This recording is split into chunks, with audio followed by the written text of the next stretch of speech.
What's up guys, welcome to your 17th tutorial, and in this tutorial I'm going to be teaching you guys a bunch of new tricks concerning the flex box model. However, before we do, I just want to mention that I finished styling the rest of our little template here, and I just posted all the code on the forum.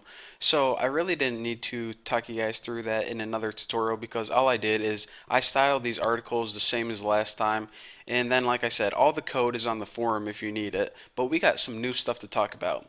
So aside from Bucky.html, I went ahead and I started a new project called new.html, and I'm going to be using a new blank CSS file. And that was just because I didn't want to, Bucky.html was getting kind of old, so we're out with the old, in with the new. So what I did is I just got our basic template with our basic setup, meta, title, and link tag, and make sure you link your new CSS file. And once you are good to go, we're ready to get started.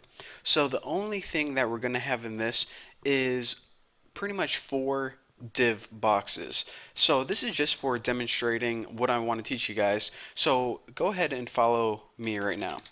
Make a section, and we're going to have one main section and four div boxes inside it. And just give it an ID. You can either name it like parent or mommy or something. And just go ahead and end this. And now just go ahead and put four simple divs in here. So div ID equal kid1. And wow, I'm just going to go ahead and type that again. Embarrassing. Div ID equal kid1. And I'll just put like kid1 in here and end that div. And I'm just going to go ahead and copy this a bunch of times. So let's work with four kids as divs. Change all my crap. 2, 3, and 4. 4, 3, 2. Okay, so I have one main mommy section and four kids in there. So if we go ahead and save this and look at it in Chrome, we can see that, okay, we have four kids lined up one underneath each other. So we need to go ahead and change the styling immediately because that looks horrendously bad.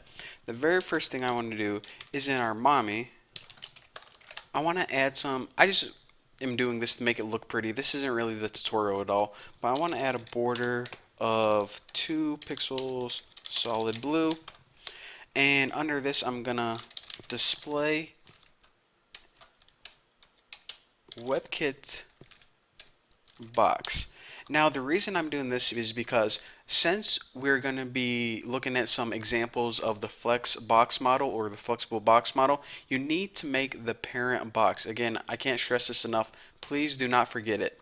Now also, in order to get those children tags side by side, we need to orient them horizontally.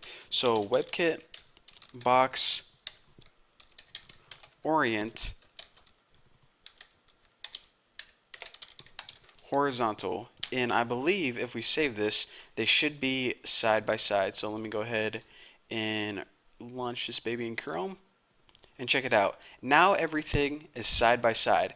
However, if we look at this, whenever we move these things around, it's going to be hard to tell what one's kid 1, kid 2, kid 3, kid 4. They all kind of look the same. They must be have a, what's it, not twins, not triplets, but what's a 4 called? I don't know. Leave me a comment and tell me. But anyways, that's what it looks like right now. And we want all distinctive kids because if not, this example is going to get really complicated. So let me just go ahead and style these really quick. So for kid 1, I'm just going to go ahead and make a border around it. 2 pixels solid red. And let's give it a background color. We'll give each one a different background. So the background for this can be green, and padding can be like 20 pixels, and might as well give it a margin of 10 pixels too. So now I'm just going to go ahead and copy this a couple times. Make sure I didn't mess anything up before I copy this. 1, 2, 3, 4. So now I change. Kid 2 can have a yellow background. Kid 3 can have, I don't know, he can be red, be a redhead.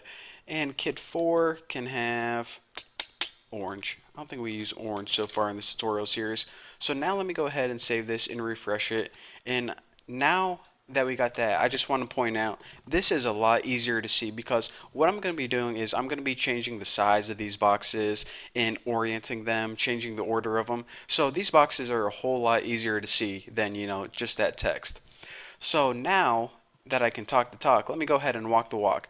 The very first example I want to show you guys how to do is change the order of these boxes.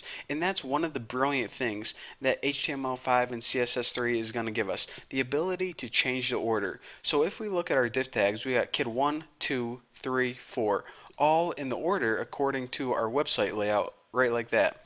However, if we go in our main parent tag, our main mommy section, we can go ahead and add something like this.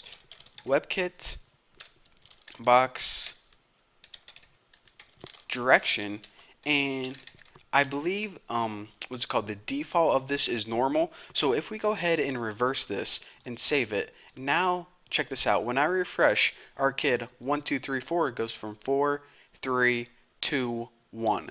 So if you're like, okay, I just built the perfect website, but I want everything flipped backward, you can do it in one line of code instead of having to do pretty much rewrite your entire website. Oh, that's kind of a tongue twister there. So that is one trick. And now that we got the template set up exactly how we want it, got all our kids a different color, I'm going to be showing you guys a bunch of new tricks in the upcoming tutorials. But for now, that one trick is the only one you get.